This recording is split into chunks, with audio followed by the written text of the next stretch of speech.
Fasten your seatbelts. It's going to be a bumpy night.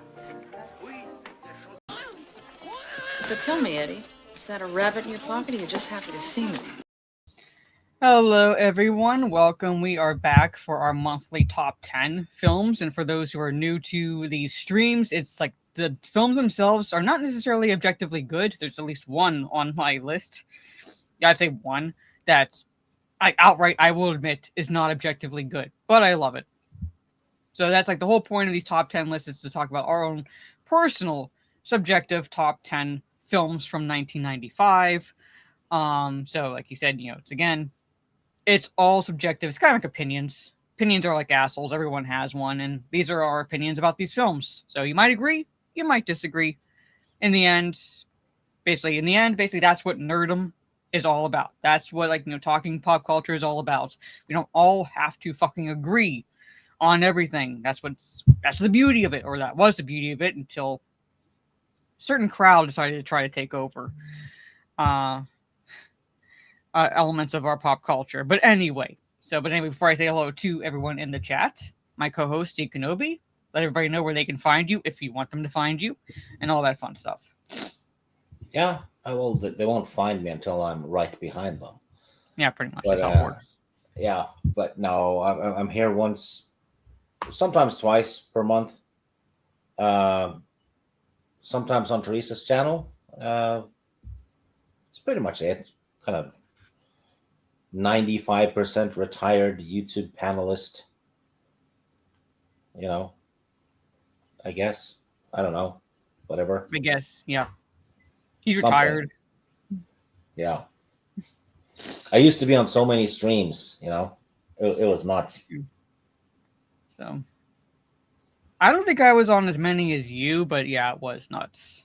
And even like the streams I do now, it's like something like I will say this, chat, if you do stream, basically, I recommend occasionally taking a week off to reset. Is what I'll sometimes do. Because it does get a little much depending on what you do. So another thing is, if you're not having fun and it's starting to feel like a chore, stop.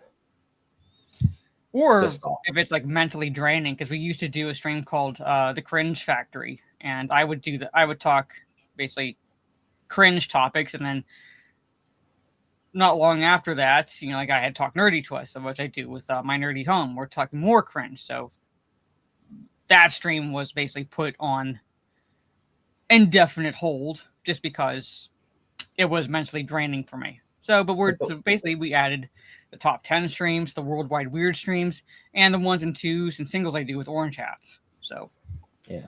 You know what happened to me though? When I finally realized I need to, because my problem was I wasn't saying no. Mm-hmm. People asked me on it. Oh yeah, okay. But what happened was I did 6 streams in I think it was 2 days, and all of them were like 2 hours. And I sat down and thought about it, and it was like all those 6 streams were talking about the same Captain Marvel articles. Mm-hmm. So that's 12 hours. I could have watched the extended Lord of the Rings instead of talking about Brie Larson for. Yeah, so I was like, I'm doing something wrong here. Yeah, so that's why we included, like I said, these streams where we're talking, top 10, like personal top 10 films, weird news, so that people have like a break from seeing all the cringe, whether it's in gaming, movies, or what have you. A Soul Assassin. He's saying that I used to be up late for the CAF chat. No, those were not late. Those were in the middle of the day for me because I'm ahead. Yeah, I'm not 9 hours ahead of Valora. Mm-hmm. Which is like he's 6 hours ahead of me, so that's why I'm kind of trying to do these on the earlier side. Yeah, or like at least do this stream earlier in the month because the worldwide weird one I can handle by myself if need be. I think that the coffee chat ones started at 6 p.m. my time. I think so. Yeah. But anyway, from the top, I see Trey. What is up? Ready for a lit discussion? We're a year away from the birth year, talking movies from your birth year, which will be next month. So I it's have kind of some a special birth year stream for Trey from I 1996. have some trivia for Trey. You know the Mhm. bong he has that caused a fire in California today. Dropped it outside or something when he saw a squirrel and he ran, and now there's fires everywhere. Ashes. Hello, I'm doing well. Just tired because this weather is basically kind of draining. A little bit draining because we got not a lot of snow, but frequent. Like basically, it's like snowed consistently for a few days. So it is a bit. I'm over this weather. Let's put it that way. I'm over this weather. Gray BD says, riddle me this, riddle me that. Is the best video game movie Mortal Kombat? Hello, all. Well, I will tell you this. It is on my list. And it is, I will say, better than the 2021 movie. Because it at least feels like a fucking Mortal Kombat movie. There are issues I have with the movie, but it at least feels like a Mortal Kombat movie. I actually watched it a couple of weeks ago. Mm-hmm. The only problem I had with it was that it wasn't rated R. That and like the other issue I kind of had with this, like as much as I love Christopher Lambert, I was like he was, in my opinion, miscast as Raiden. I do subjectively enjoy his performance, but like objectively in terms of Mortal Kombat, I would have been like, yeah, he was a miscast. That was not Raiden. No, I'm saying it's like he was a miscast. Like that was like not Raiden. But like I said, I will be talking about it because spoiler alert is on my list. And I say it's better than the 2021 movie that we got. That one, I haven't seen the 2021 yet. Well, in my opinion, you're not missing anything. Conroy, hello, good to see you. Jaluk, hope your headache goes away. Thank you for lurking. Orange Hat, I keep meaning to message you. It's one of those like weeks where it's like it's in the back of my head. I keep forgetting to message you. But if you are still watching, I picked the 1s and 2s for this month. It's like a suggestion. I will give credit to Trey. Rocky 1 and 2 for this month. Rocky 1 and 2 for the 1s and 2s this month. So if you're still in the chat, that is going to be the 1s and 2s. If if I don't see anything from you to indicate that you've heard me, then I will message you after the stream. But that will be the 1s and 2s for this month. Rocky 1 and 2. I understand this reference. But hey, Gravy D. Mike Hill, hello. Actually, no. I will tell you this. I told Gravy this earlier. I had to narrow it down from 57 movies I had seen from 1995. So that's your age too, isn't it? Shut up. It's been a while since I made a stab. I need to do at least one per year, and it's a new year, so that one was free. Okay. Oh, thank you. Yes, thank you. That means there's gonna be like another one to come. Yeah. But I always come twice. Anyway, like I was saying, I had 57 movies.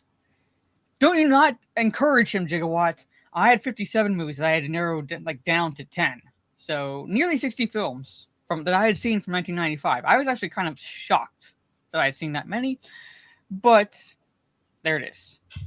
You know, the 90s and the 2000s are just as good as the 80s, in my opinion. Yeah. If you actually look at the milestone videos, those are movies that came out, and so much good in those three. That's actually the best 3 decades, really. Plus the 40s, I guess. But I would say the golden age of Hollywood, late 30s to early 50s films. Even films on the 50s were good. Then there was kind of, I would say, a dip in quality, beginning with the 60s and into the 70s. But then it kind of, I'd say, picked up from mid 70s on. But then really became iconic when you got to the 80s and 90s in terms of milestone movies. Yeah.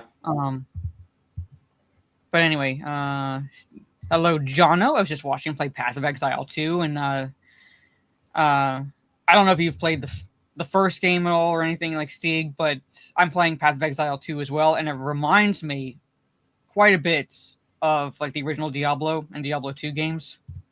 Yeah, So I'm enjoying it.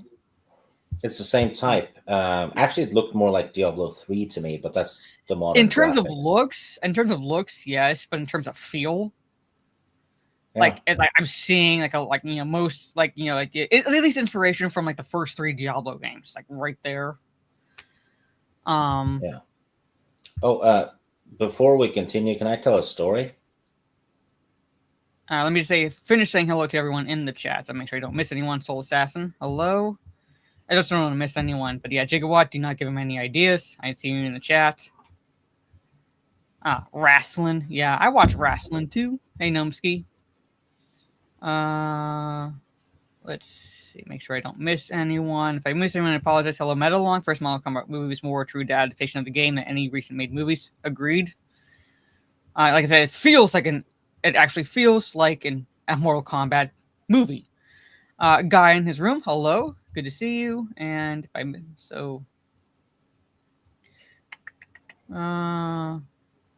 let's see. And I've said hello to everyone. Okay, so I still have, here, I'll show you this, Gnomesky, because I was showing Steve this.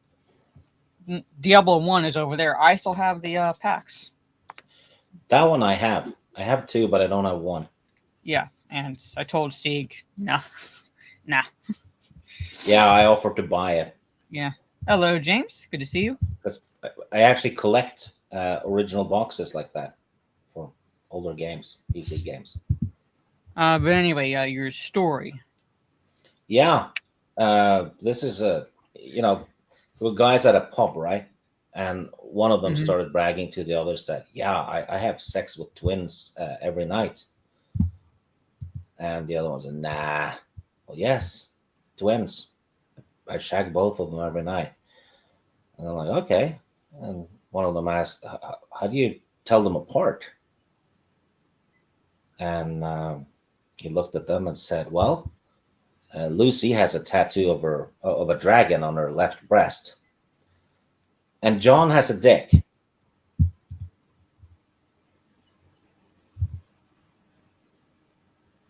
Okay. Yeah, because I'd say, you can tell them apart. Yeah, because they weren't both women twins, right? I got that. I'm no Trey. I was like, N-word, what? But then, you can tell the difference. Yeah. Anyway, okay, so I dedicate that one to my buddy Gravy D in the chat. I'm sure he appreciates that. Anyway, but for those who are new to the streams, what Stieg does, even though this is when his dice likes me and not him, he rolls a d20 to see who starts first. And I still do it, even though he's like over it. Just because there's always a chance. As little as it is, always a chance. It could go his way. It doesn't. It goes my way whenever Mara plays D&D and a monster is involved. Yes. She's been eaten by a giant toad twice. Like and I blame fucking Tulip for that. One maybe. Yeah. But no, I don't think he was there. But like one's like Tulip is like the bane of my existence playing D&D. Yeah, you got royally fucked up by the Jersey Devil too. Yeah. And water. Guy in German water. That's water, not vodka. Although I grew up during a time where it's like you could sneak vodka into schools with water bottles. Yes, but no. It's water. Hey, Tommy. But anyway, so I will do 1 through 10. 1 through 10. Yes. 7. All right. Okay, fucking duck fucker dice. Anyway, as I said, like this is when his dice likes me. Anyway, okay, so my number 10, and what we did, like you go from 10 to 1, and we switch off. So I'm starting with number 10. As I said, this movie, while objectively not good, I do have some issues with it. It is an actual Mortal Kombat adaptation. Unlike the recent movies that came out, especially 2021, fuck that shit. It is not a Mortal Kombat movie. There's not even any Mortal fucking Kombat competition in it. It's called Mortal Kombat. There's no fucking actual Mortal Kombat in it. But anyway, so Mortal Kombat. I actually had that on my number 10 as well until 10 minutes before the stream started. Yeah. Species, that's a very interesting movie. But anyway, 1 isn't that bad. No, I'm saying, but it's very like a very interesting concept. You have to kind of admit that. Giger. Yes. But anyway, fun trivia about Species. Natasha Henstridge, that's her first movie. Mm-hmm. And her first scene in any movie is when she comes out of that cocoon blob thing and chokes the black lady, and then just spills out of the, and then it literally spills. What's what I like about that movie is that it doesn't really waste any time with a lot of build up. Basically, it starts with like the entity has escaped. You don't know what the entity is, but it's in human form. It's escaped and then morphs, and from there. If you think about it, though, who has had a better screen entrance ever than her, spilling out of alien goo onto the screen? That's the first time anybody saw her on screen. Yeah, she arrives with a splat. Yes, but anyway, we're talking the 1995 Mortal Kombat film, and you actually have the big three, the holy trinity of Mortal Kombat characters in terms of the good guys, and that is Liu Kang, Johnny Cage, and Sonya Blade. Unlike the first movie where it's like there's no Johnny Cage, Sonya Blade is basically whatever. Liu Kang is wasted. Kung Lao was wasted. And we have basically a completely made up character for the movie, Cole, who's not even canonical in terms of Mortal Kombat characters. I don't give two shits about him. And he literally gets plot armor as his power at the end of the movie. I am not fucking shitting you. Plot armor. But anyway, but Johnny Cage should be in the first one. He, Liu Kang, Sonya Blade. If we think about the good guys, like the good guy characters in Mortal Kombat, I'm not saying they're the only ones, but like they are the fucking holy trinity of the good guy characters.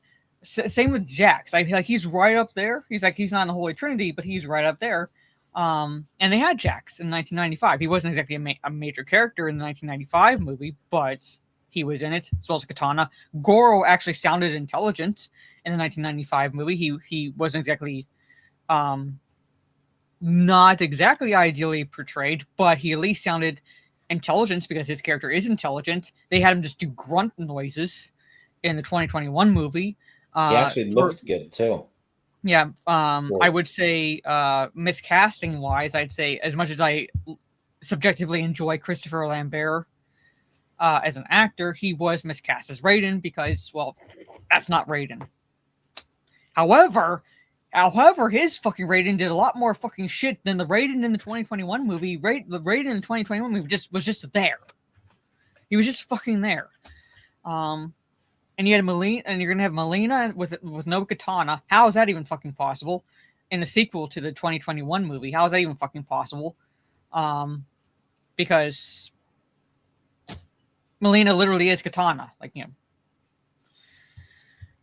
But anyway, yeah. So basically, if you play the Mortal Kombat games, you'd know the gist of the plot from Mortal Kombat, and that is there is a competition where these different realms compete in in what is called Mortal Kombat, and if you lose, well, that's the mortal part about it. You die. Basically, your soul, Shang Tsung takes your soul, and basically, well, Sonya Blade is actually trailing Kano, but however, basically the three end up at that competition, and basically they're going to try to take down Shang Tsung. You have Scorpion and Sub-Zero there. Scorpion, my favorite is Scorpion. I do like Sub-Zero, but Scorpion is my favorite. And that actor who played Scorpion was on a martial arts show that I used to watch called WMAC Masters. believe that's the name of it. And the actor, one of the martial artists in the competition, was also on that show as well in this movie. So basically, you have a tie-in with that show to this movie. Reptile is also in it, close to the end, and the special effects are a little wonky, but it is 1995. But it is 1995, and I will give Sub-Zero this. He and Scorpion look at least closer in age than fucking 2021. I have like no idea what they were thinking with the casting for those, because as much as I love Hiroki Sanada as Scorpion, he was wasted, majorly wasted. But Scorpion and Sub-Zero are closer in age, and Sub-Zero looked younger, much younger than Scorpion, which made no fucking sense to me. Anyway, that is my number 10. Robin Shou also helps stunt coordinator. If you ever, basically like where you actually hire legitimate martial artists without it being considered racist. Oh my god. Annihilation, I pretend, does not exist. However, as much as shitty as Annihilation is, and you might judge me for saying this, I would watch Annihilation over the 2021 movie. Because at least with Annihilation, as bad as it is, I can fucking laugh at how bad it is at times. 2021 was just a stab in the heart, in my opinion. That was the only good part, Soul Assassin. That was the only fucking good part in the entire fucking movie. Was the beginning. That is it. After that, it is not a Mortal Kombat movie. Did you ever play the original game, the very first one? Not the very first game. I did play some Mortal Kombat games, when arcades were still a thing. Yeah. And I played recently the recent Mortal Kombat 1 game, which was a major letdown in terms of characterization, because they basically reset the timeline and everything, so the characters don't even feel like the characters, literally. But yeah. Like I said, you might judge me when I say this, and I'm not saying Annihilation is bad necessarily, but I would watch it over the 2021 movie. Trey is spot on. The music in the 95 movie is awesome. I have like the main track on my phone. I love it. It feels like video game music in a movie. Yeah. But it is good. Like I said, objectively, I would give the Mortal Kombat movie from 1995 7 out of 10. I do have issues with it. But like I said, it's better than what we've gotten recently. I think it was the highest grossing video game movie for actually quite a long time. Oh yeah, shit. Mm-hmm. I think Pokemon movie knocked it off the perch. A little bit, yeah. And I do enjoy Mortal Kombat Armageddon. So like I said, but hello Hustler, good to see you. But yeah, that is my number 10, Mortal Kombat from 1995. So I had to include it because I remember seeing it in theaters, and like I said, not objectively good, but like I said, it's if it's on, I watch it. It Guilty pleasure. It actually feels like Mortal Kombat. Yeah. So high on fun and cheese, low on script quality. Yeah. So I'm fine with that. I'm fine with that. Yeah. So that is my number 10, Mortal Kombat. Yeah. My number 10 is a more obscure one. I think it was direct to VHS at the time, starring Christopher Lambert in the lead. It's called The Hunted. Okay, I haven't seen that. Christopher Lambert plays a kind of like a bureaucrat kind of guy. Has a one-night stand with Joan Chen, who was in a lot of 80s stuff. She gets killed by ninjas. And Christopher Lambert sees the face of one of the ninjas, so he can identify the person. They almost kill him, and a group of modern samurais hears of what's happened, right? So they start to protect Christopher Lambert, Mm-hmm. and eventually they use him as bait to catch the ninja, and doesn't work that well.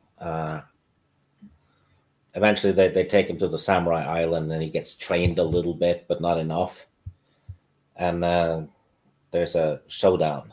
But the guy who plays the samurai completely steals the show. There's a scene where ninjas attack a moving train, Mm-hmm. and it's that samurai guy against all of them. And picture, the train scene in Predator too. Okay. He like owns them.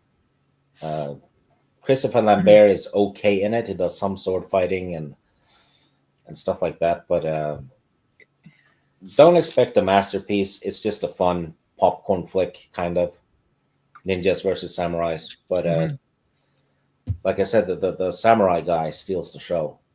It's no contest. Mm-hmm. Kind of speaking of ninjas were a big thing, yeah, guy in the room, but I don't know what happens. But speaking of samurais, kind of speaking also of Hiroyuki Sanada, he's basically the main one brought in as a consultant for samurais, like in entertainment. Like he's in the Shogun series, and you've seen Bullet Train, right? No. There's a scene with Sanada in Bullet Train that I think you'll appreciate. He plays a character called the Elder, because there's no real actual. I mean, the only actual names you hear used are for two of the Japanese characters.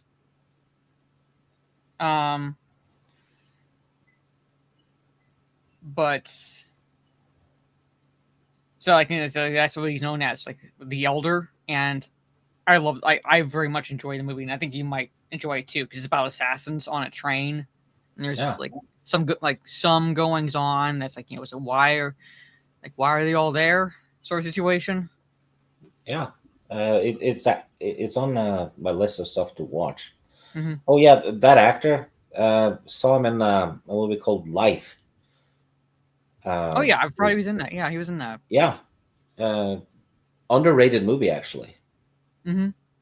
It's not as good as Alien, but you do get to see a Swede get flushed away into space, so that's good. Of course, yeah.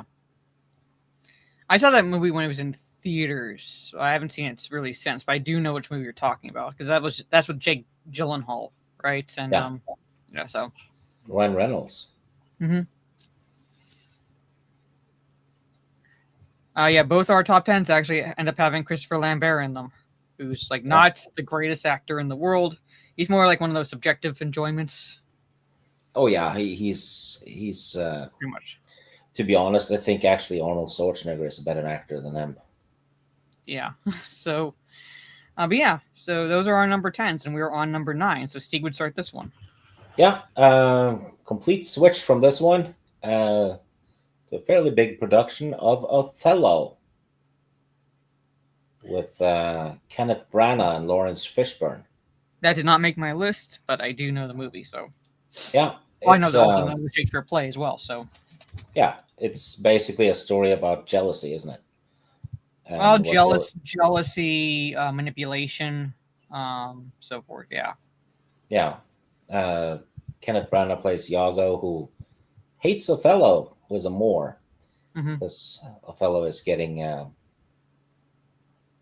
most of the credits for battles and whatever.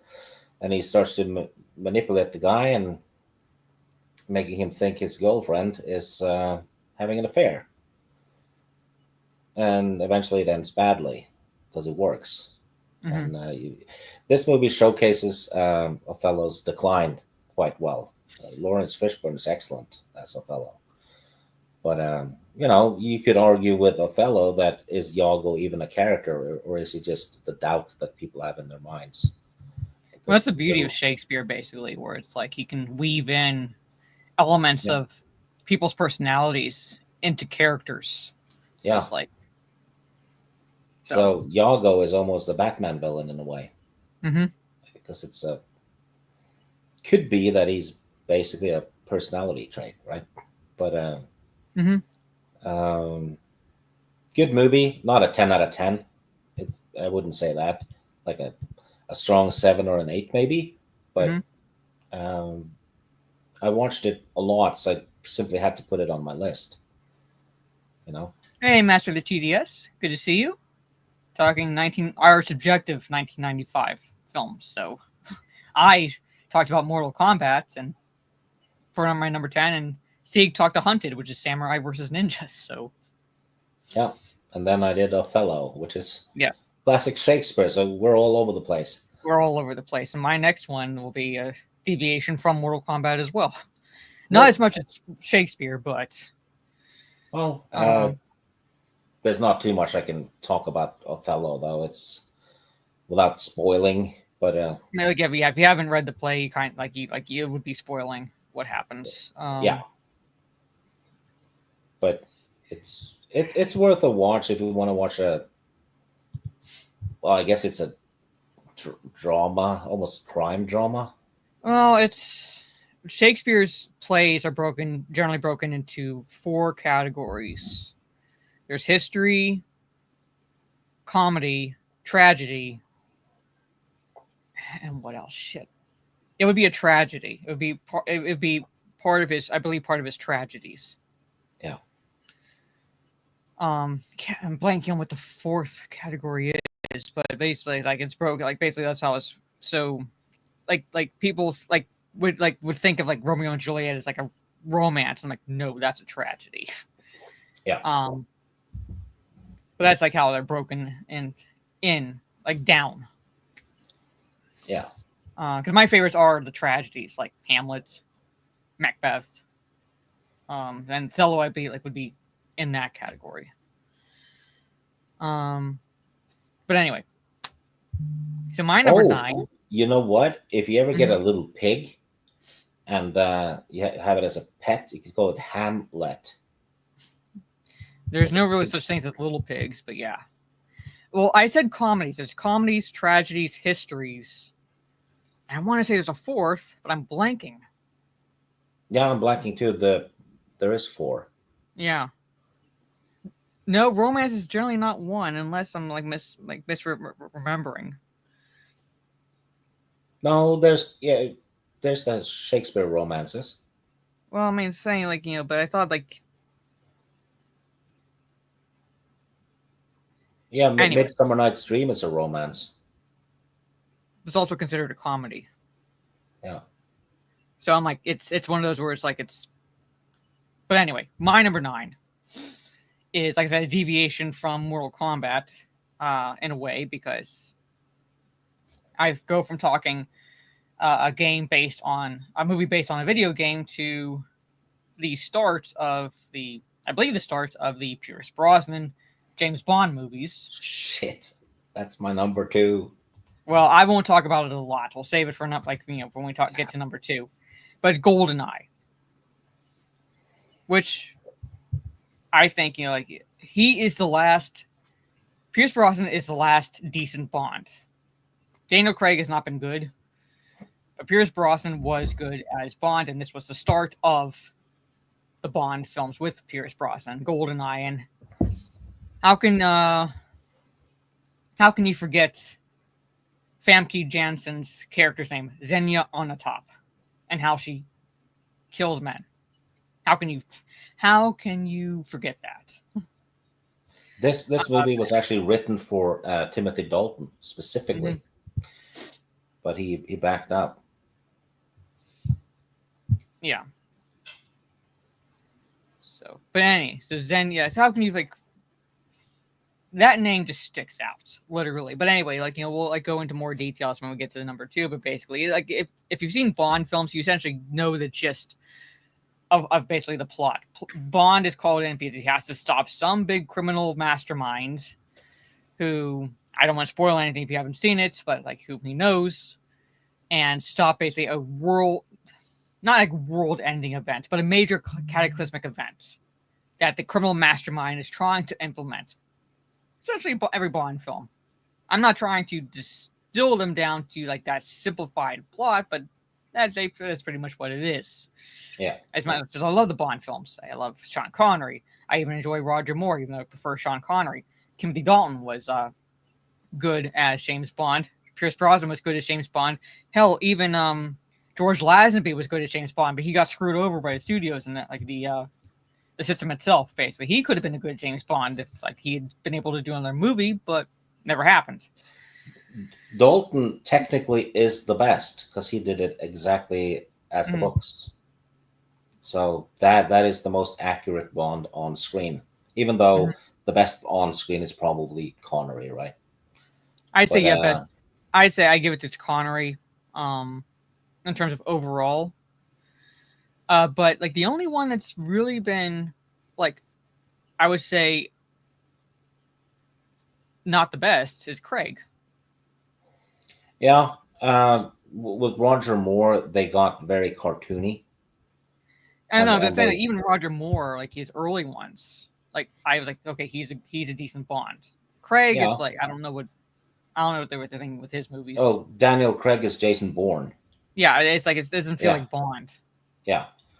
Like the only good one of his was Casino Royale, and that's like a stretch. Even like for him as Bond, but that was like the only good one I'd seen of his where he's Bond. Yeah, it's so Brosnan had two fantastic movies and then two stinkers, really. So he's kind of 50-50 because he had a fantastic start. Yeah, the movies it's like, but like it's still like. In terms of his performance as the character, it was still good. The movies themselves are bad, or not good, objectively not good. But he never really deviated.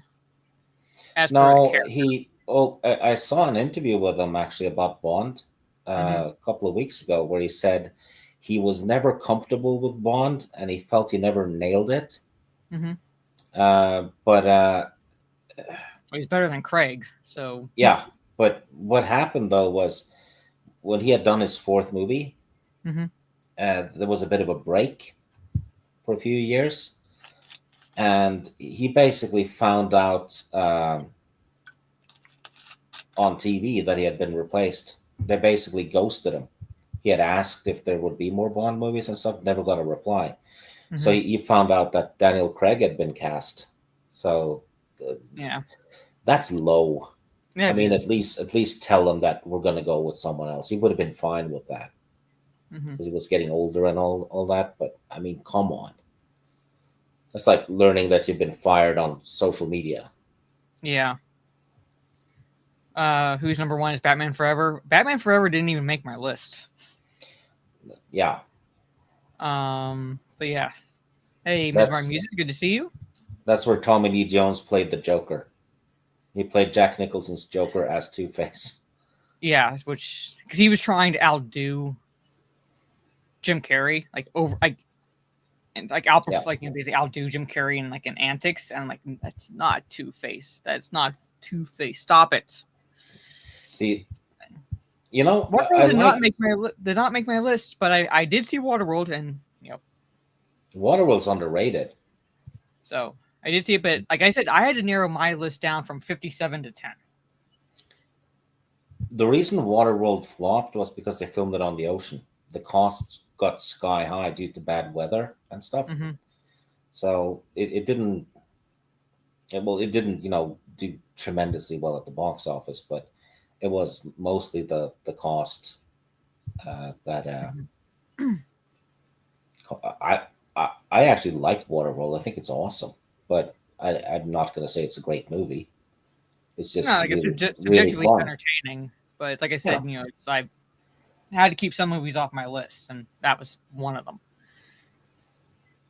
So, but anyway, my number 9 is GoldenEye. So I start number 8. This movie, I very much still enjoy it, but it's kind of like Sixth Sense. Once you see it, like once you see it, and you like go for a rewatch in terms of like the end, it loses its luster because now you know. And you'll know the movie when I mention the name Kaiser Sose. So, who is Kaiser Sose? That was the whole shtick with The Usual Suspects. The movie itself is really good. But that was basically the shtick behind it, basically to draw people in. But then once you see it and know who it is, well, rewatch it kind of like loses it a little bit. It's kind of like Sixth Sense. You know what happened with me? Mm-hmm.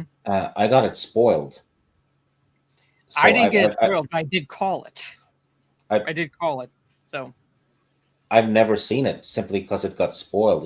It's like the Sixth Sense. If someone spoils that for you, I got that spoiled. Yeah, right. Watching it is pointless, even though it's a great movie. But it's kind of like the surprise is the movie. Yeah. So I had the Sixth Sense spoiled for me by some radio DJ. But Usual Suspects, I did not get it spoiled for me, but I did call the end. I'm not saying like it's like easy to call, but I know basically powers of deduction, basically, and process of elimination. I called what the end was going to be, but it's still a really good movie, in my opinion. It's still a really good movie. Again, what happens. It does lose that a little bit. However, it's still very good. The performances are great. If you can stand watching Kevin Spacey, knowing what he's done, what he's like, it's still a really good film. It's still a very good film. The performances all around are basically incredible, and it is a mystery of sorts because again, it's like his whole mystery is like there's this individual named Kaiser Soze. No one's been able to find him. No one knows what he looks like, but he has this presence, and the police, law enforcement have been trying to catch him for a long time, and they can't fucking figure out who he actually is. But I don't want to go into too many details about the movie because, like I said, if I say too much, it will spoil it for those who have not seen it. So, yeah, it's a classic for a reason. Yes. So if you have not seen it, like I said, if you can stomach watching, I think it did. So if you've kind of seen a scary movie, you kind of see, but if you don't know it, then you don't exactly know what they're spoofing. Exactly. So I would still say give it a watch. Give it a watch, at least for the performances. They are very good. So, yeah. And if you have not seen it and you've not seen Scary Movie, do not watch Scary Movie before Usual Suspects because it does spoof it. But like I said, yeah. So like I said, I still I'm with Trey. I'd watch 7 first, before I'd watch Usual Suspects again, mainly because of Kevin Spacey. But at the same time, it's I could not include it on my list because it is a good movie. It's a mystery. It's a thriller. And I think it's worth at least one watch. So yeah, I had to include The Usual Suspects. Yeah. Now I'm supposed to do 2 of them. Yeah, 8 and 7. 7. Yeah. So. Well, my number 8 is a bit of a weird one. Might be on your list. I'm not sure. It's 4 Rooms. No, not on my list. Starring Tim Roth as a bellboy, I guess, at a hotel at New Year's Eve. And the movie has 4 stories in it, where he basically runs into 4 weird rooms, right, at the hotel. Some weird shit is happening. New director per room as well. The first one has a bunch of witches and stuff. That's the weakest one.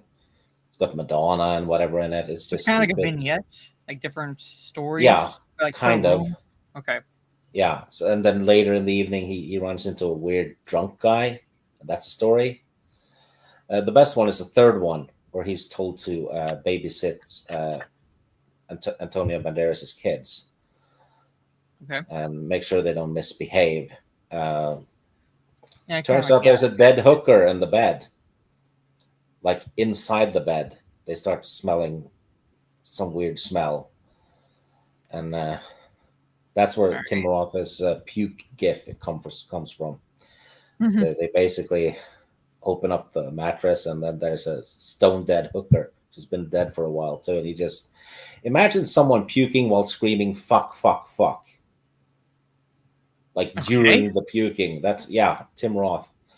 And there's like needles in there. He probably died from an overdose. But basically, it ends up. The girl stabs him with the damn needle in the leg.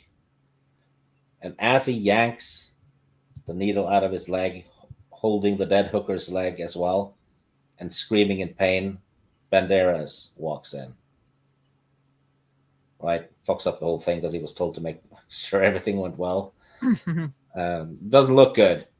Last Room is a Tarantino thing. It actually has Bruce Willis as well in it, where they want to make a bet if you can chop someone's finger off with a cleaver to see if you can actually do it, and they get the bellboy to do it, right? But really fucked up. It gets more and more fucked up, really, per room. All kinds of celebrities in it. Worth a watch, especially if you like dark humor. Yes, I do like dark humor. Yeah, and Tim Roth is fantastic in it. He does almost like a 25% Jim Carrey. Does that make sense? I'd have to watch it. He's very expressive. Okay. Yeah. So basically, Jim Carrey when he was like in his Ace Ventura phase. Less than that. Well, I'm saying, like, in terms of expressiveness, you're talking about like facial expressions and like that type of expressiveness, but a little bit less. Yeah, and frantic movements. All right. But yeah, right. he has a hell of a night. Sounds like it. Tarantino is in it. He's in the fourth room. Him and Bruce Willis. I may have heard of it. I haven't seen it. So yeah, 4 rooms. Okay. Yeah, worth it. I think you'd like it. But yeah, my number 7 though, I'm probably going to screw you over with this. Die Hard 3. Nope. You don't have it. Nope. No, I had to narrow this down. I had nearly 60 movies. Yeah. I'm not kidding. I'll show you. Like, this is the start of the list. It goes into the next page, nearly fills up the next page. Almost 60 movies. Well, Die Hard 3.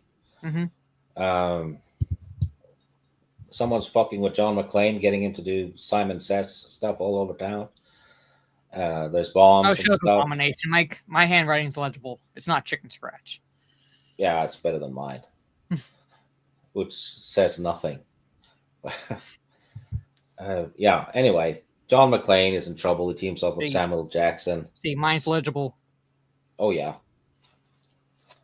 The villain is the brother of Alan Rickman's character, played by Jeremy Irons, who's really good in this. But yeah, I mean, everyone's seen Die Hard 3, right? Really good sequel. About as good as 2, I think, overall. I still like 2 better, but yeah, solid, rock solid John McClane action adventure. All right, like I said, it's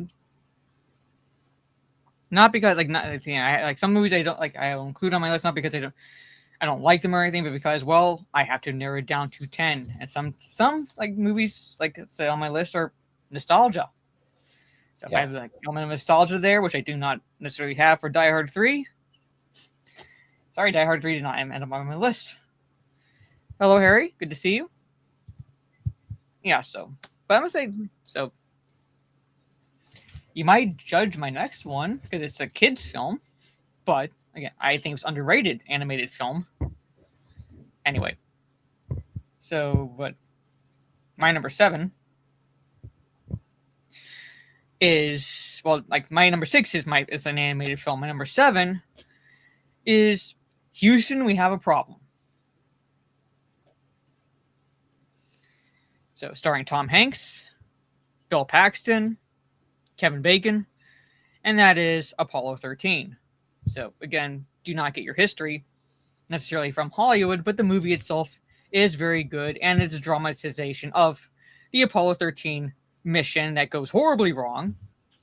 And it's the basically race against the clock to get these men home. And Clint Howard. Yep, and Clint Howard, who is Ron Howard's brother. And I'm wondering where those looks went when it got to Clint. Yes, rest in peace, Bill Paxton, who's one of the best actors we had working. He was gone too soon. Like I said, you don't get your history necessarily from Hollywood, but Apollo 13 is a very solid film. Bill Paxton got better and better with age too, in terms of acting skills. Ever notice that in Tom Hanks movies, he's like the one person you should never go on a trip with? I mean, think about it. Castaway. Yeah. Apollo 13, Saving Private Ryan, kind of. Mm-hmm. Don't go on trips with the guy. Yeah, I'm saying, it's don't get your history, because it's a dramatization, so they're going to embellish a lot of what happens, basically, to make it more entertaining. But, the movie itself, if you watch it from that perspective, it is a very solid movie. Very well acted all around. And Gary Sinise is in it as well. He, I can't remember what real-life counterpart he played, but he was originally supposed to be the one to go on the Apollo 13 mission, and it was he failed the medical because it came up positive that he had measles, even though he didn't. So they wouldn't let him be a part of the mission, his the real life counterparts. So Kevin Bacon, his real counterpart, is brought in to take the place. And like I said, it's based on Apollo 13 mission where everything goes horribly wrong. Hey, Ancient One. But again, incredibly Ed Harris, all around, the casting was very good. Even the casting for the families was very good. Basically, all around entertaining. It's one of those where it's edge of your seat. I won't say thriller, but edge of your seat drama, because you have these men trapped in space. When I say trapped, I mean something goes mechanically wrong, and which causes a basic chain reaction of basically bad luck after another, and it becomes a race against time to help these men get back to Earth. So, but anyway, if you have not seen it, which I'm wondering why you haven't seen it by now, but if you have not seen Apollo 13, I recommend it. Very entertaining, very good film.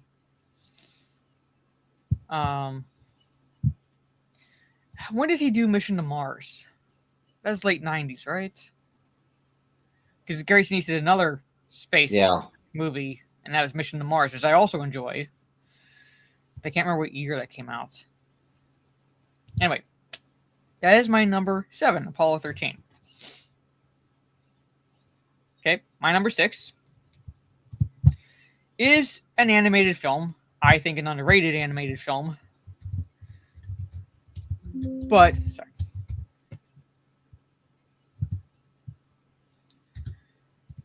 Which also has a voice acting of Kevin Bacon.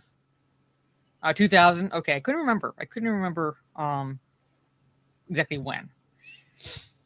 But it's again loosely based, very loosely based on an actual historical event where these sled dogs had to get this antidote for diphtheria to this Alaskan small Alaskan town for these kids before they died. It was like basically a little epidemic that happened, and that's Balto.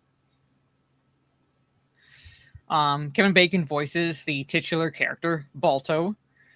And like the dog is like basically shunned because he is part wolf, so he's like not really accepted, and he's the one who ultimately saves the day because he becomes the leader of the sled dogs, basically the lead sled dog, in getting this antidote back. And like you have the adventures of him like going to get it and coming back. Yes, it's based on a real. It's based on an actual event that, like, loosely based. It's an animated film, so it's like loosely based on a real event. And there's actually a statue dedicated, erected and dedicated to the actual dog that this movie is based on. So it's a real story. It's actually a real story. It's actually fascinating if you like read about the actual accounts, look it up.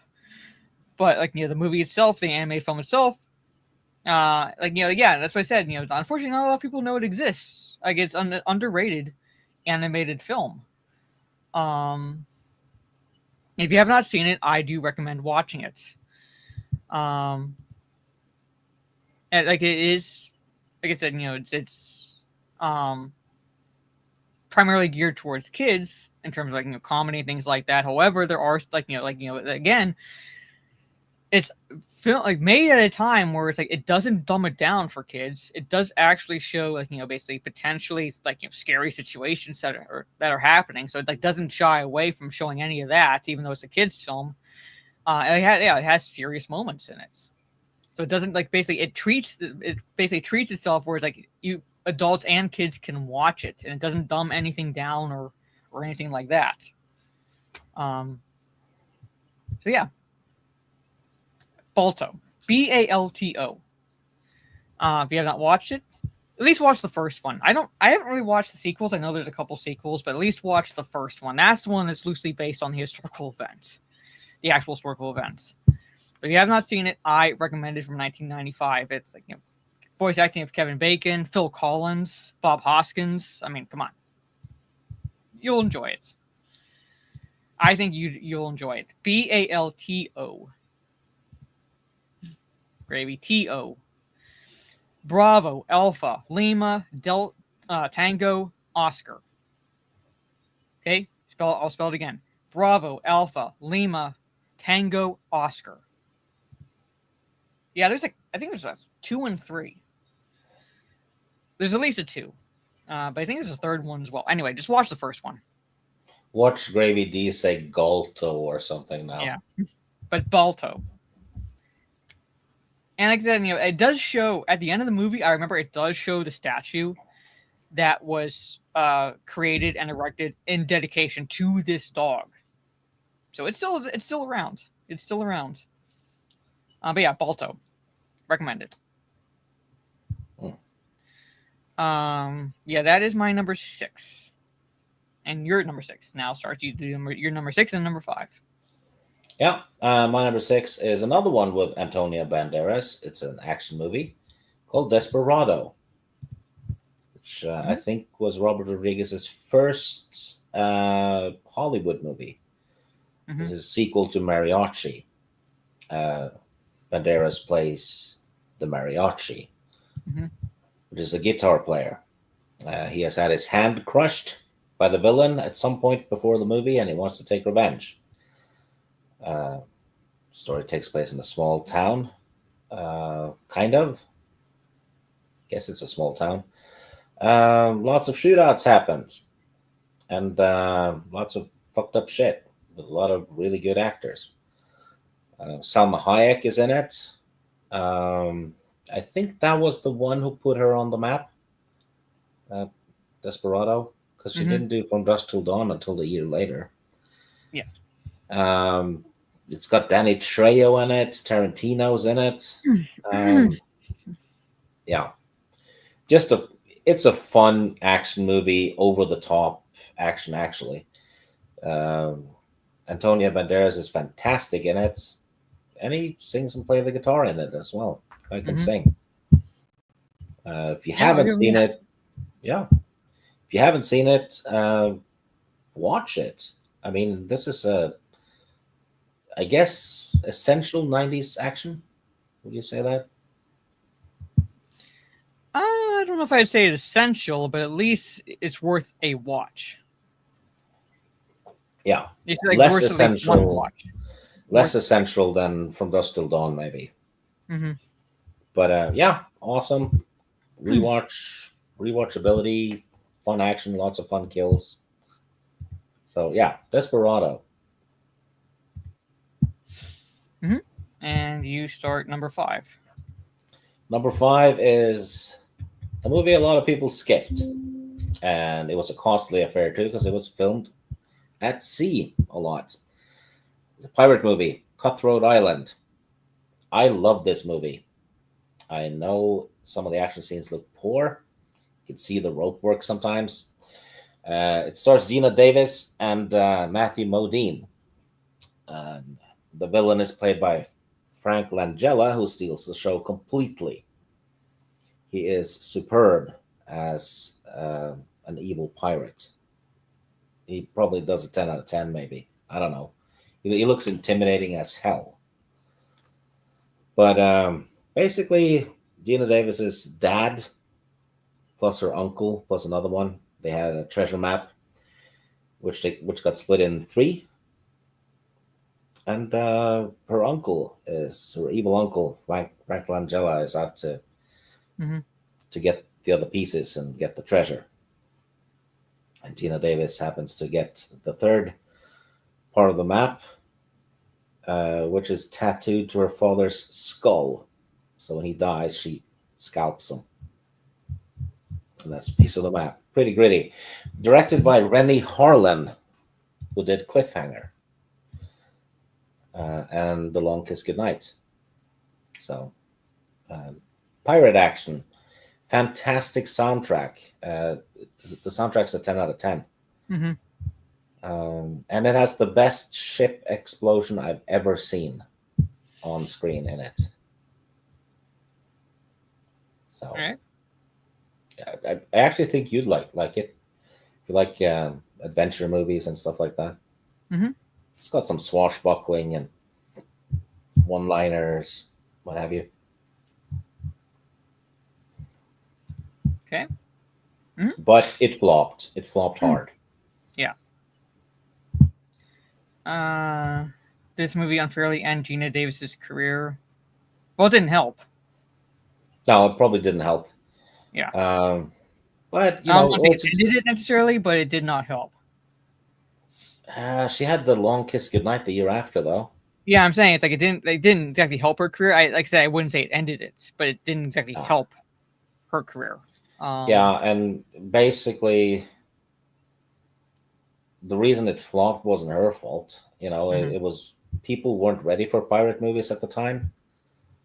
They had kind of died out, and again, a lot of it was filmed at sea, which if you've seen the documentary about how Jaws was made, Jaws 1 and 2, it added to the budget insanely. So, and heck, Waterworld flopped the same year as this one for much the same reason. Mm-hmm. Yeah. So, well, my number 5 is an adventure of sorts. And it's one of those movies where it's a board game is involved. Oh, that one. So I still haven't seen it. Well, Jumanji. So I think again worth a watch because essentially I don't want to say too much about this movie because if you haven't seen it, you should watch it, and that is because there's a bit more that goes on in the story, but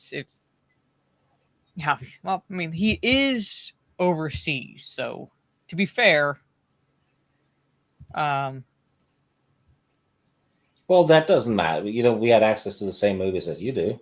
Well, now but I'm saying, like, when it came out, I doubt like you would have seen it, like, when it came 1995. Oh, Jumanji? Yeah. Yeah, that was in the cinemas. Okay. Easy to get on VHS too. I mean, we're not in a third world country. But I just haven't watched it. Mhm. Simple as that is. I've watched, whenever I had the opportunity, I'd pick another movie. Mhm. It's just one of those cases. Yeah, well, basically, like they have it that the Jumanji game itself morphs or evolves into a video game because of the times, essentially. Like, not a lot of kids will be playing board games, so I kind of see where that evolution happens. But this one is a board game, and like with the recent movies, you get sucked into the board game, and per the rules of the board game, you have to like wait until another player rolls a certain something or makes a certain move or whatever. Like, you are basically at the mercy essentially of what's happening in this game, or like, they're basically the game itself. So yeah, and they are they are actually I think, like you saying, like, you won't bother with the sequels. I think they are, like, they're not bad. They are actually decent sequels, and Just it Jack Black's in evolves. them. When I say it evolves the story, I mean, like, it basically changes Jumanji from a board game to a video game, because it kind of like modernizes it in that regard, because the kids wouldn't make sense for the kids to necessarily play a board game, but it morphs itself into a old school video game, because of the time the first movie starts, basically. So it wouldn't be like a modern video game of sorts. It's like basically would be, when did the first movie come out? So basically be like, like kind of like, video game circa 1980s, basically. Yeah. And like, same like premise in a sense, where it's like the kids are sucked into the game, and they playing as the avatars they picked have to finish the game. Kind of like much like Jumanji, the board game for the first movie. You have to finish the game. You have to and to do so, it's, again, I don't want to say too much, basically, but that's how they rescue the main character, Alan Parrish, essentially. So that's why when you see the first sequel, you see the name Alan Parrish. That's an allusion to the first movie from 1995. So, Zastra, it was weird. It was a weird movie. It was interesting. It was actually like, a decent family movie. I did see that. It did kind of copy Jumanji in that sense, and but it was, I think, overall enjoyable. It kind of like flew under the radar for most people. So yeah, and it's also young Kirsten Dunst. Yeah, so runner-up Indian in the Cupboard. So yeah. But anyway, so Jumanji, my number 5. So, and my number 4. Well, there's no way I was not going to. Well, I'm saying, like, I'm saying that movie, was similar to Jumanji in that sense.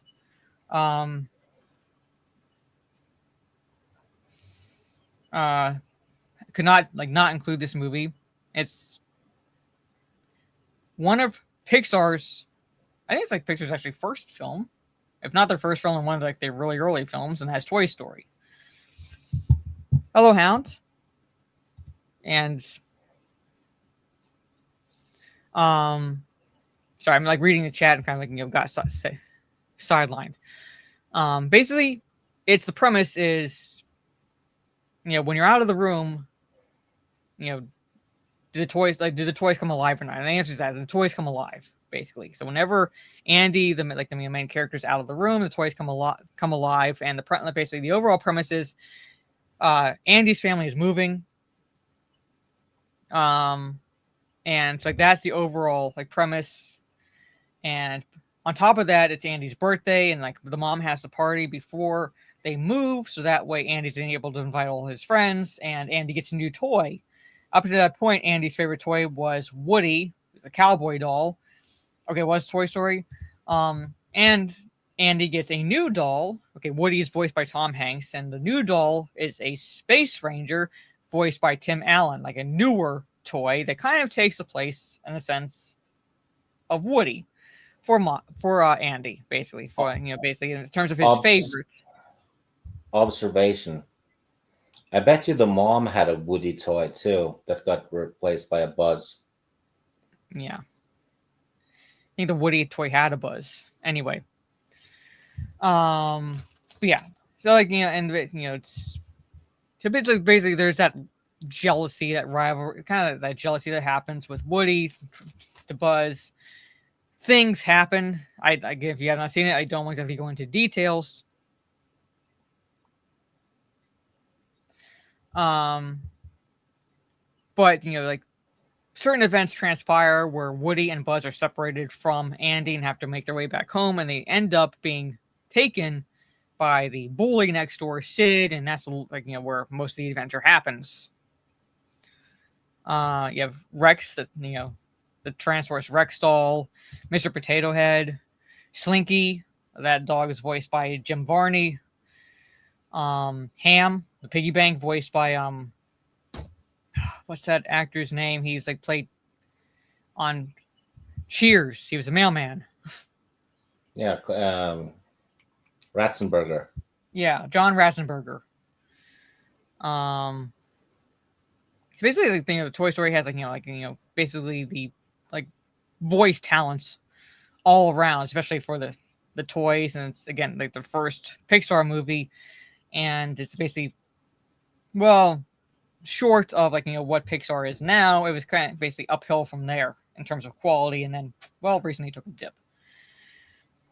Yeah, so you know what would be kind of if you think about it, if the kid dies, right, and wants to be buried with his toys, those toys would come alive inside the caskets when it's buried, and they'll have to spend decades watching the kid decompose. Well, that's why the third one should have been the last one, because the kid has grown up, he's going to college, and he gives his toys to a younger child.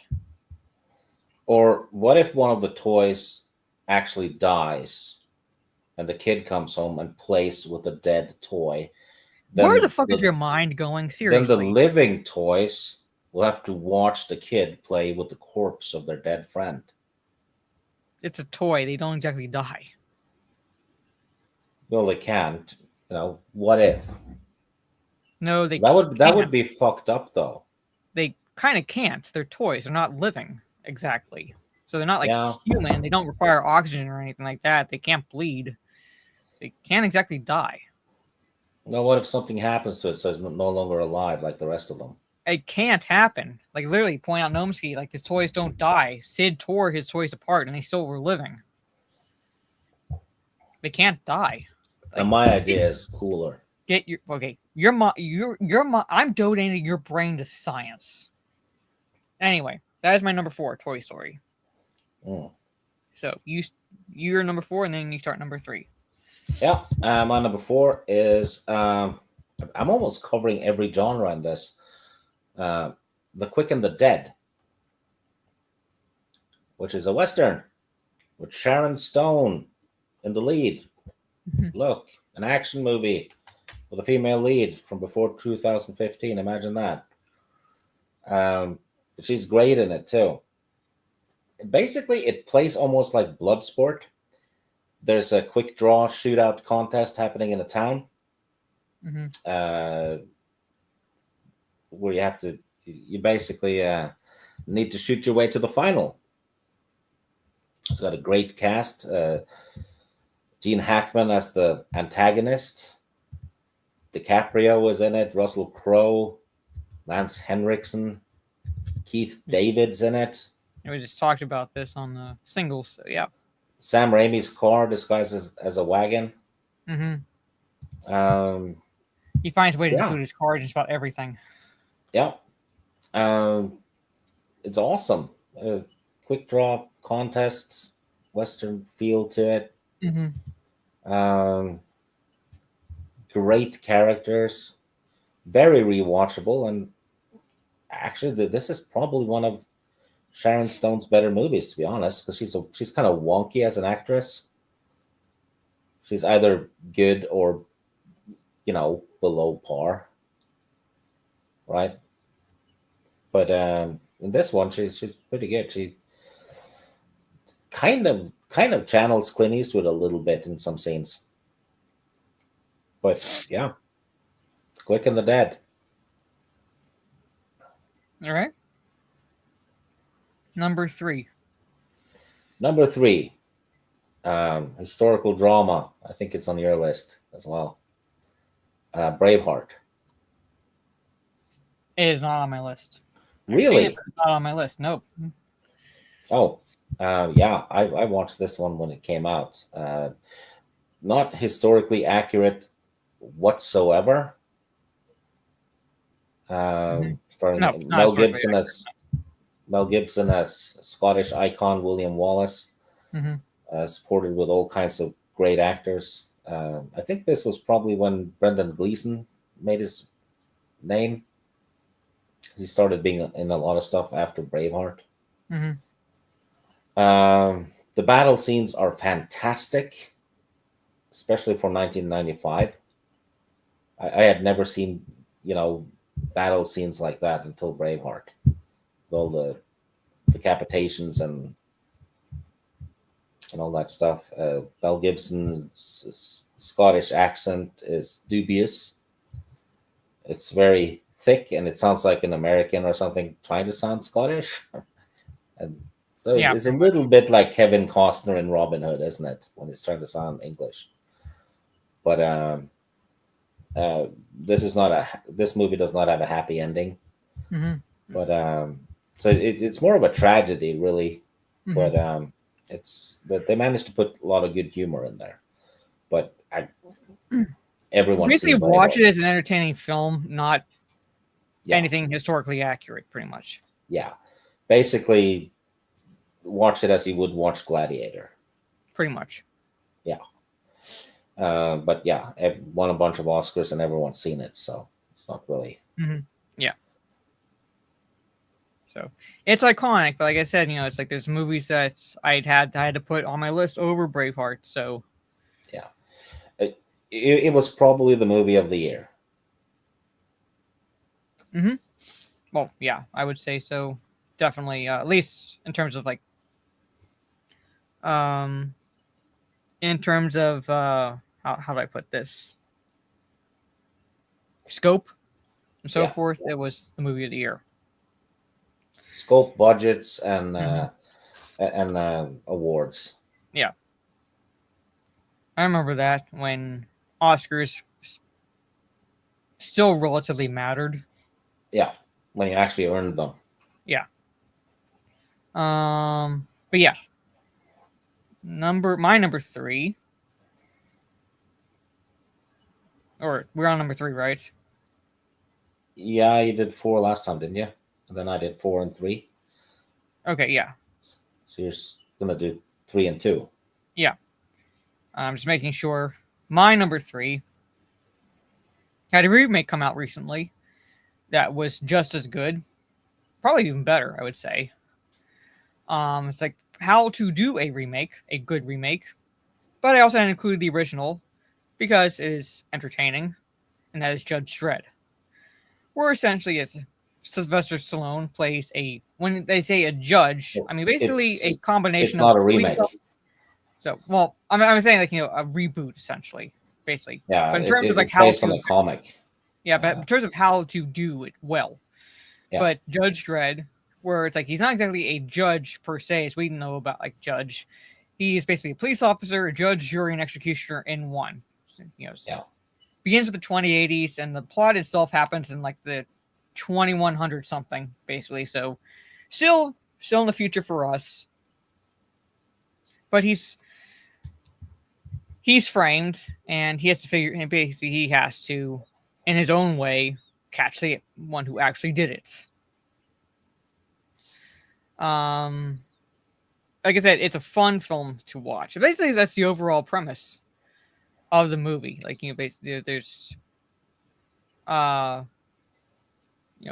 basically, criminals and so forth that like that I don't want to say cheesy, but how criminals were portrayed in these futuristic films from the 1990s, essentially. Fun, like it's a fun watch for what it is. Yeah, it definitely does not stick to the source material. No, the new one does. Mm-hmm. It's actually kind of like the Halo guy, Master Chief. He should never remove his helmet. Yeah, that's the same thing with Judge Dredd. Yeah, which is what I like about the reboot, because he does not remove his helmet. There needs Carl to be Urban is very good. Oh, he nailed it. Mm-hmm. There needs to be an open city game based on Judge Dredd. That would be awesome.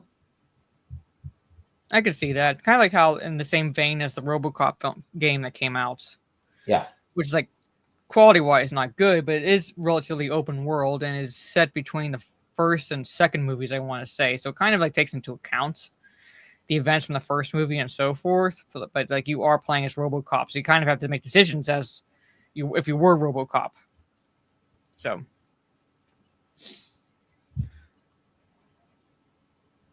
but anyway, yeah, so that is my number 3. Like I said, I don't want to say too much because I don't want to give anything away if you've not seen the movie. Like objectively, it's fine for what it is. It's more like entertaining for what it is, which is why I had to include it because, well, I overall enjoy it. Yeah. That's my number 3, Judge Dredd. It's kind of like Mortal Kombat. It's high on entertainment. Yeah. But anyway, you number 3. Well, I've done. I do my number 2. Yeah. And then you might go from there. Sorry. My number 2 is a movie that I don't think a lot of people know about. It's not exactly an obscure movie, but it kind of flew under the radar. Especially with my number 1 movie that came out. And that is a movie called Copycat.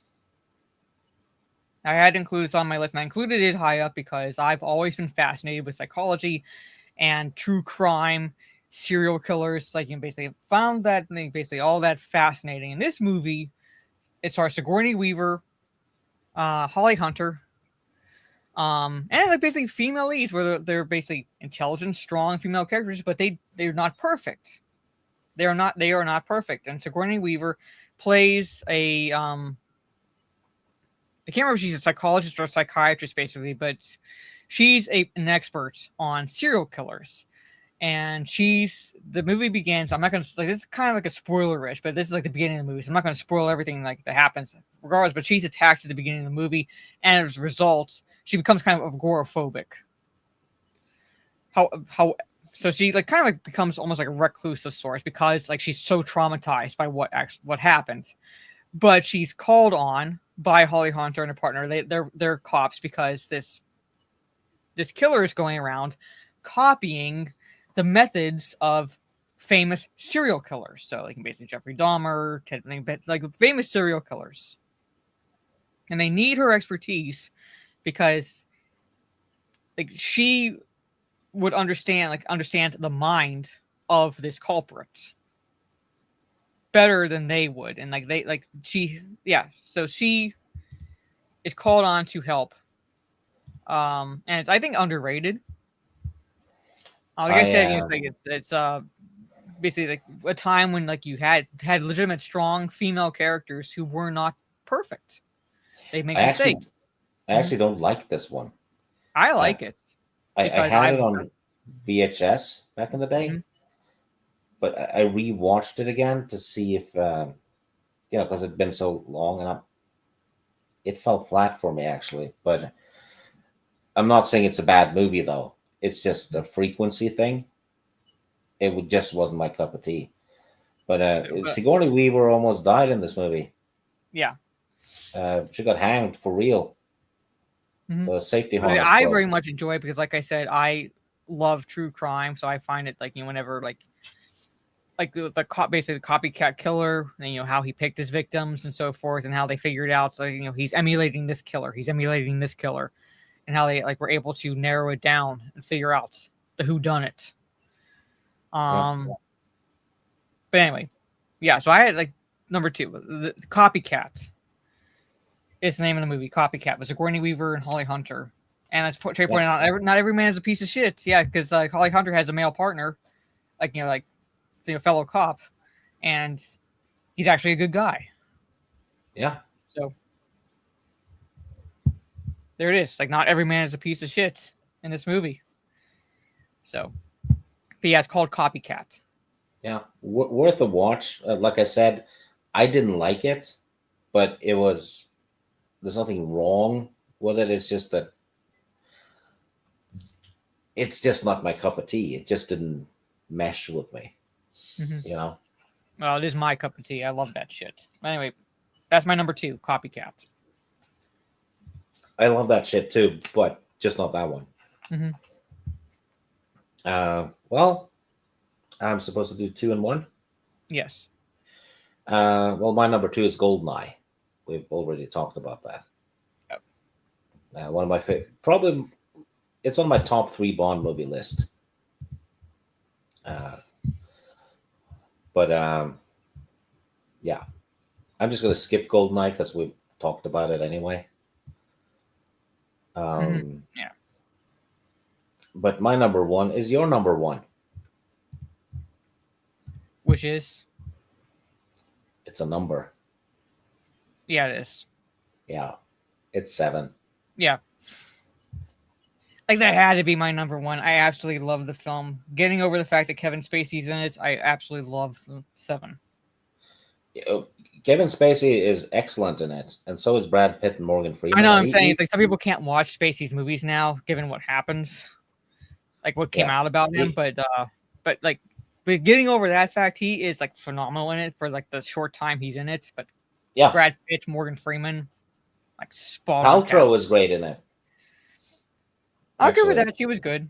She should not have been high in the billing because she was, but she was good. Yeah. Teresa said this movie is being re-released in cinemas in February.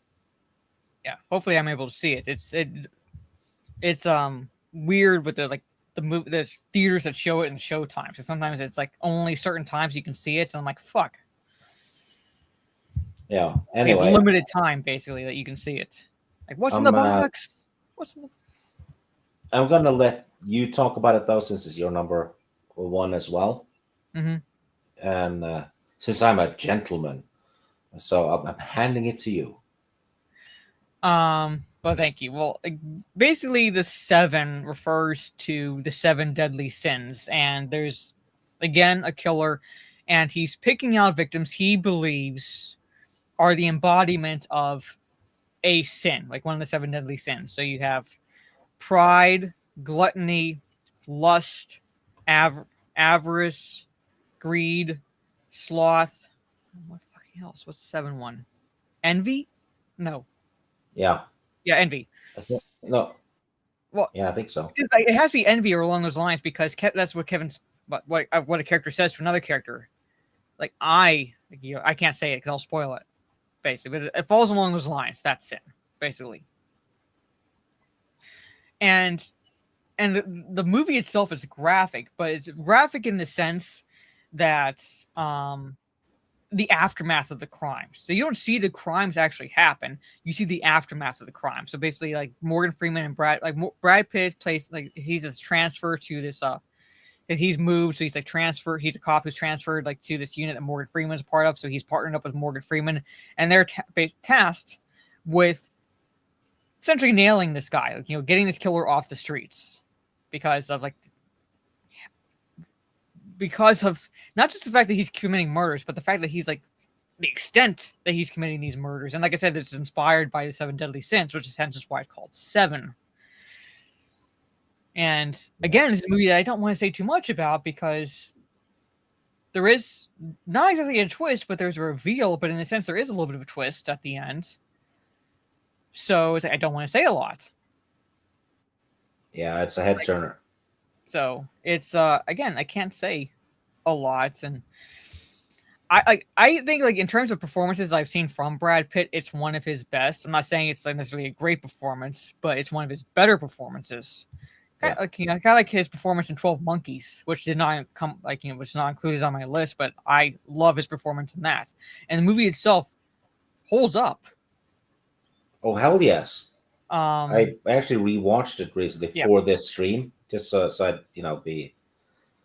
refamiliarize myself with it, and it was better than I remembered actually.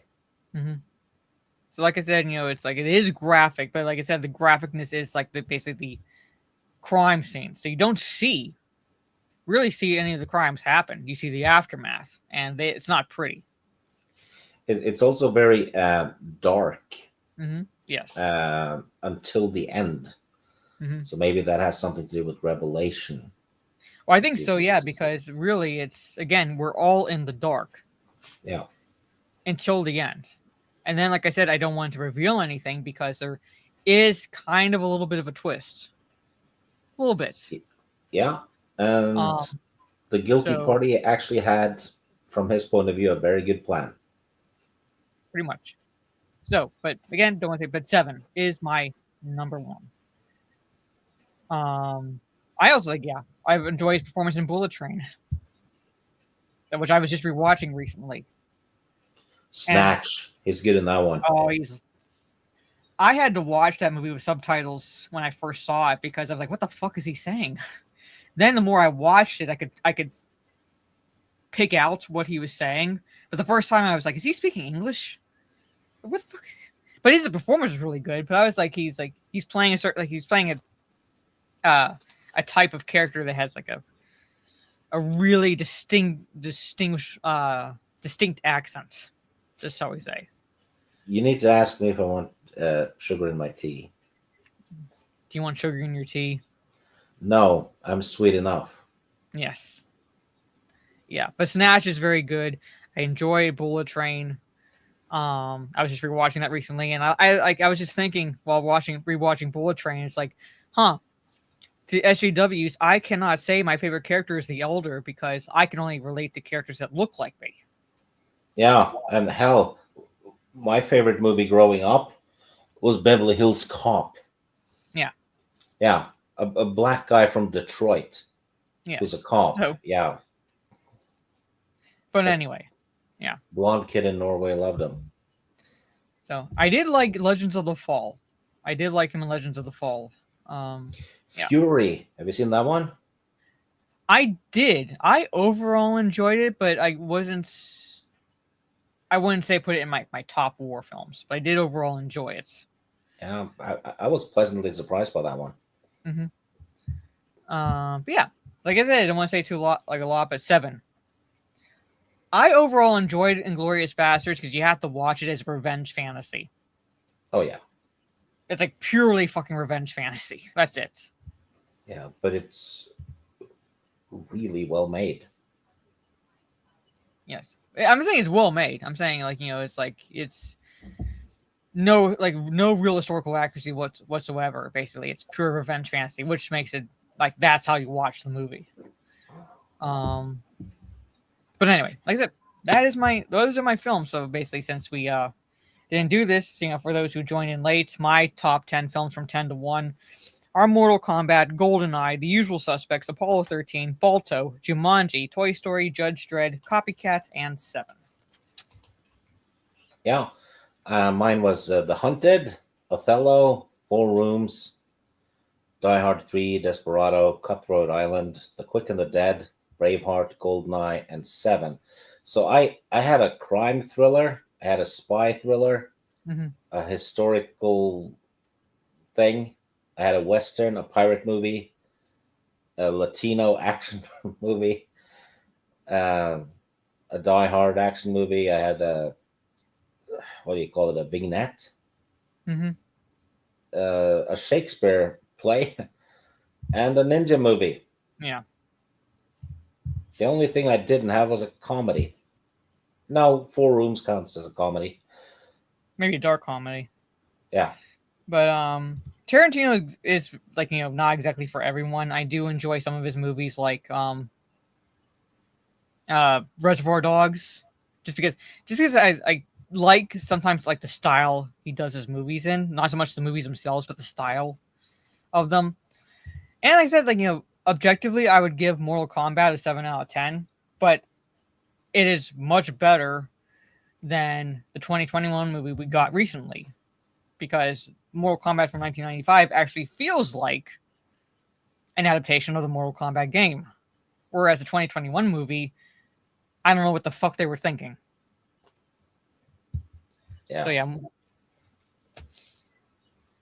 So maybe I should just skip the 2021. I mean, if you want to watch it, I'm not saying like in my opinion, don't break your neck to watch it. Yeah. But I'm not saying like, don't watch it. I'm like, don't take my opinion as basically gospel or anything like that. It's just, that's my opinion of it.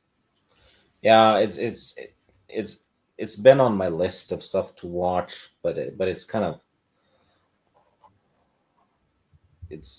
I've been thinking, I don't know, maybe something else instead, right? So, like I said, like there's no real even Mortal Kombat in it. When I say Mortal Kombat, I mean like the actual competition. It's called Mortal Kombat, but there's they're just using some of the characters for their own. Yeah, sandbox. pretty much it's pretty much it. Yeah. Okay. And there's no Johnny Cage, so I'm like, how do you have a Mortal Kombat movie with no like a fucking non-canonical character named Cole, who no one fucking cares about, and you get rid of Johnny Cage and you leave him for the sequel? Yeah, really? Anyway, yeah. So, like I said, in my opinion, not worth the watch. But I'm not saying don't take my opinion as gospel. If you want to watch it, watch it. That's how I tell people. All right. This is just my opinion. So. Yeah. Nah, I'm gonna skip it because I'm tired of wasting hours watching movies that I kind of suspect I won't like, and then I don't like them. I could just watch Jumanji instead, right? Mm-hmm. For the first time. So yeah, I'd say if you're gonna watch that, like watch the Jumanji movie. If you're gonna watch a movie for the first time. Yeah, I'm actually gonna do Jarrell, you might judge me for this, but I quite frankly don't really care. I said earlier in the chat I would watch Mortal Kombat Annihilation before I watched 2021, because as bad as Annihilation is, I can make fun of it while I'm watching it. Basically, it's like that level of, it's that level where I can like still watch it and roast it while I'm watching it. 2021, fuck that movie. That's the level of hate I have for the 2021 movie. Fuck that movie. And I'm gonna do a double shit. Annihilation is god awful shit, and objectively, but I will watch it. I will watch it well before I watch 2021 again. I'll do a double feature soon where I'll watch Hook and Jumanji for the first time. Mm-hmm. Yeah. I'd almost say just like, watch Annihilation before you, if you haven't seen before you not. I've seen Annihilation. That's the one with Kristanna Loken in it. Yeah. So yeah. But I'm saying like, it's like, and for those who are new in the chat, I do a stream with My Nerdy Home called Talk Nerdy to Us. And when Mortal Kombat 2021 came out, we both watched it, and it actually nearly came to a Mortal Kombat on the stream because she enjoyed it, and I think it's shit. Was she drunk? She's an incredible normie when it comes to Mortal Kombat lore. And but at the same time, yeah, like she wasn't drunk. She enjoyed it. Then she must die. So we nearly came to a Mortal Kombat ourselves.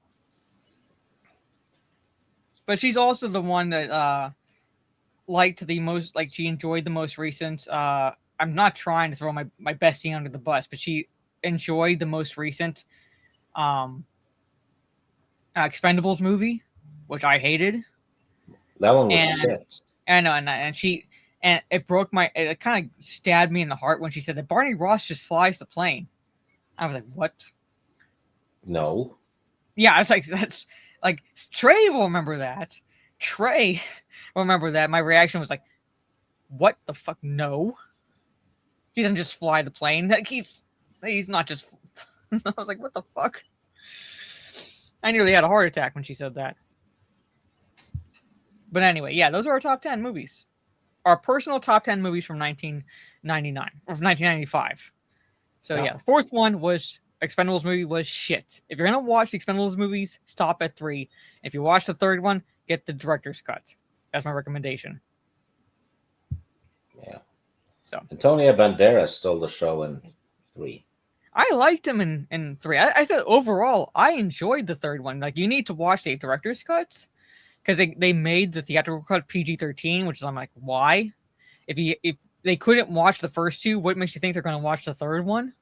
Why they didn't just make it rated R, just like the first two? But watch the director's cut if you have not seen the third one. That's my opinion. There it is. So there it is. That was our top 10 from 1995. So the next top 10 will be our personal top 10 films from 1996. And that will be, I think we're going to switch up the first 2 streams of the month. So basically that'll be the first stream of next month. So whatever the first Wednesday is in February. Let me see what that is. If I'm awake. Yeah. So it either be the 5th or the 12th, basically, because Sieg is 6 hours ahead of me. So we'll see. But either the 5th or the 12th, basically, for February. And like I said, Orange Chat, for the 1s and 2s for this month, because I do streams with Orange Chat reviews. For the 1s and 2s this month, it'll be Rocky and Rocky 2. So that's it. So before I do my outro, Stieg, let everybody know again where they can find you if you so choose for them to find you and all that fun stuff. Well, here on the 5th or the 12th. Yeah.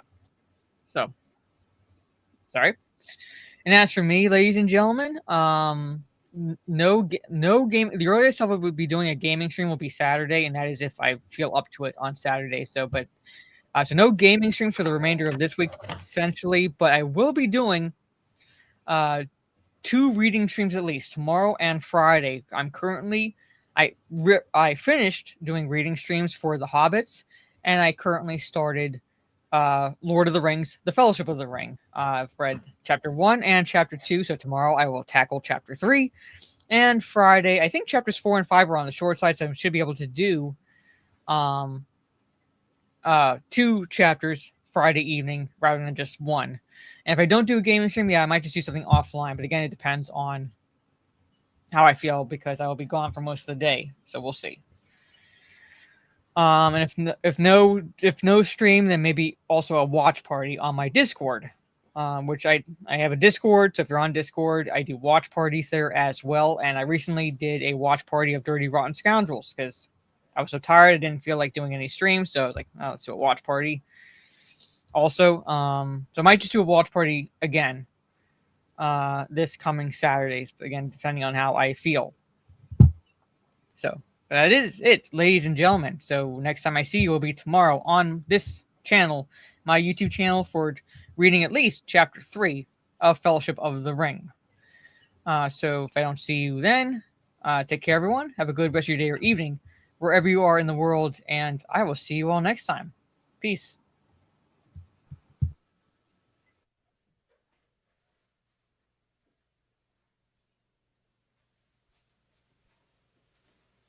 You're still here? It's over. Go home.